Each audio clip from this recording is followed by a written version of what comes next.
hit me. What is the biggest hit that you ever recorded or mixed so far?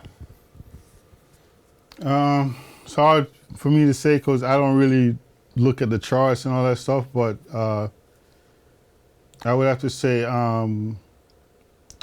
Fugees, because their album still selling and they've done over like 25 million or something like that. And and of course, you know, Amy, but there's no one particular song Amy's just like, because I worked on all her, a lot of people are not even aware of the first album, which I did the entire album except for one song that she did with, did in New York. Frank, it's called Frank. And I introduced the album to a lot of people and they were, wow, I didn't even know this existed and blah, blah, blah, blah, blah. And they listened to it and said, oh, this is great. That's the one where I was telling about her, the guitar and all that. That's the album we worked on. The first time I met her, that's the first album. But for some reason, they didn't release it in the US. It was only UK. And she won like 12 mobile awards with that album. But it was never known. Back to Black is when she broke in the US. So when people hear the album now, they say they think it's the second album, but it's actually the first one. And then we also did a third one, which was a dedication album to her, which was the hardest album I've ever had to mix because she was already gone and it was still fresh. Like she'd only been gone a couple of months. And every song I had to do, I was listening to her vocal and like, wow, this song is amazing. And then I would think, she's gone. I'm never gonna hear her again. That was really hard. That album, when it came to the listening session, when our family and everyone came, there was nothing but tears in the room because everybody realized that we're never gonna hear her again. And you know, it was really hard for me to do that album.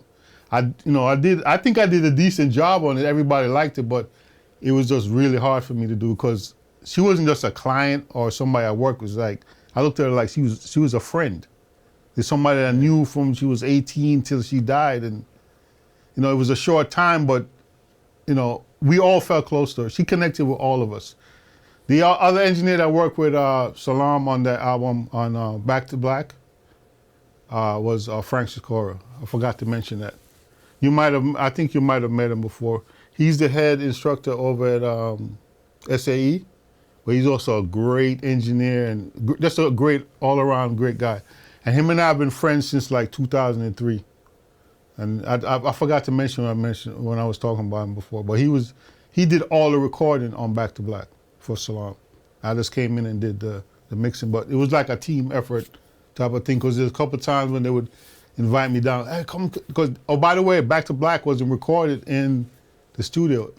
We recorded at Salam's house, in his house. The drum kit and set up in the living room with gobos, all of that stuff. So it was an experiment and they tried different things, and a couple of times they called me come down and get my input on what was going on and stuff like that. But it was mostly Salam and Frank that did the recording. But then the mix, Salam and I went to Circle House in Studio C, the Cabana, the one by the pool. That's where we mixed it. Frank was mixed in B.